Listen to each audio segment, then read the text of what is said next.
अस्सलामुअलैकुम स्टूडेंट्स, कैसे हैं आप लोग। अच्छा, हम पढ़ रहे थे क्वाड्रेटिक चैप्टर एक्सरसाइज 1.3, 1.1, 1.2 हम पढ़ चुके थे। फैक्टराइजेशन भी पढ़ ली थी, कंप्लीटिंग स्क्वायर हो चुका था।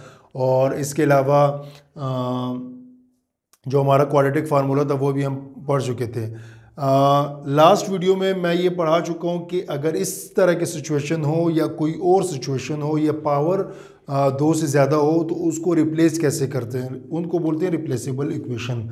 उनको हम रिप्लेस करके किसी ऐसी वैल्यू में जिसको हम सॉल्व करके इजीली हम क्वाड्रेटिक इक्वेशन बनाएं और उस क्वेश्चन को सॉल्व करें। ठीक है, तो इस क्वेश्चन में क्या होगा कि 2x² + 1 और 2x² + 1, अब ये दोनों सेम है। ठीक है, अब दोनों सेम है तो उसमें से एक को आप क्या बराबर रखो, किसके, y = 2x² + 1। ठीक है, अब ये जो y जो है वेरिएबल है, आप किसी के इक्वल भी रख सकते हो, आप a के b के किसी के इक्वल भी रख सकते हो। ठीक है, अच्छा तो क्या करना है, अब जहाँ जहाँ ये वैल्यू है वहाँ वहाँ आप y पुट कर दो। ठीक है, तो ये हो जाएगा y + 3/y = 4। अगर मैं y को एलसीएम लूँ तो ये y हो जाएगा, ये y का स्क्वायर हो जाएगा +3 × 4, और ये y इधर डिवाइड उधर जाके मल्टीप्लाई हो जाएगा, तो ये हो जाएगा y² + 3 = 4y। अब ये उधर जाके तो y² -4y और +3 = 0। अब अगर आप ये देखो कि पहला जो हमारे पास वेरिएबल है वो स्क्वायर में है, दूसरा पावर 1 में है और तीसरा जो है वो कांस्टेंट है, तो ये स्टैंडर्ड क्वाड्रेटिक इक्वेशन है जिसको हम किसी भी मेथड से आगे सॉल्व कर सकते हैं। आपने फैक्टराइजेशन से करना है तो भी, क्योंकि उन्होंने कोई कंडीशन नहीं रखी कि आपने इसको सॉल्व कैसे करना है। सर यहाँ तक जो है ये जो ऊपर है क्वेश्चन, इसको रिप्लेस करना है किसी भी वैल्यू से ताकि हमारे पास स्टैंडर्ड इक्वेशन आ जाए। जब स्टैंडर्ड इक्वेशन आ जाए तो फिर कोई भी आप पे वो कंडीशन नहीं लगाई जाती कि आपने किस मेथड से सॉल्व करना है। जो मेथड आपको इजी लगे आप उस मेथड से सॉल्व करो और आंसर निकालो। ठीक है, तो हम करते हैं फैक्टराइजेशन से, तो ये हो जाएगा y² - 3y -y + 3 = 0। ठीक है, तो इसको ज़रा करें, इन दोनों में कॉमन क्या, इन दोनों में कॉमन है y, तो ये हो जाएगा y - 3 × -1 कॉमन, तो y - 3 = 0। अब यहाँ y - 3 और y - 1 हमारे पास आंसर आ गए। ठीक है, तो ये अगर हम करें तो ये हमारे पास हो जाएगा y = 3 और y = 1। अब y की वैल्यू तो निकल आइए। ठीक है, बट हमारा जो मेन मकसद है वो y नहीं है, वो है x। ठीक है, हमने x की वैल्यू निकालनी है, तो y किसके बराबर था, y हमने सपोज किया था 2x² + 1 के, तो ये हमारे पास हो जाएगा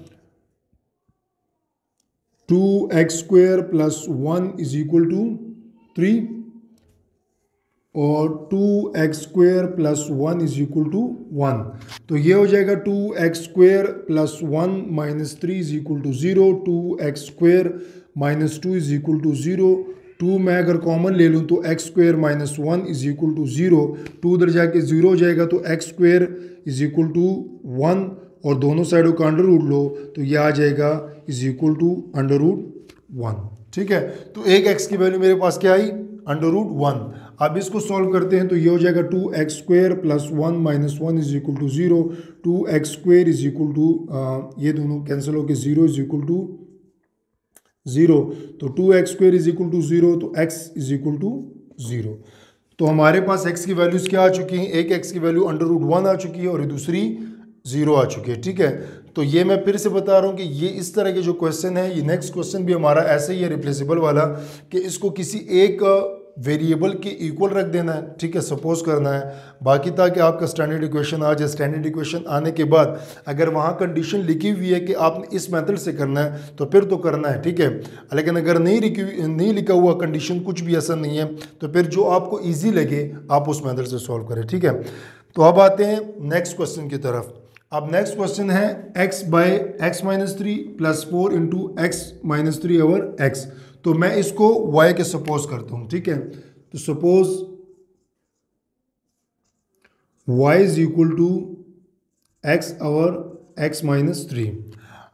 अब y is equal to x over x minus three. अब इसको आप देखो और इसको देखो तो ये एक दूसरे के बिल्कुल उलट है, ठीक है।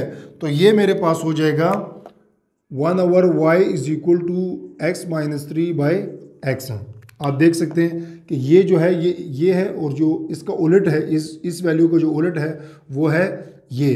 तो इधर क्या हो जाएगा 1 ओवर y। तो पुट करो वैल्यूज।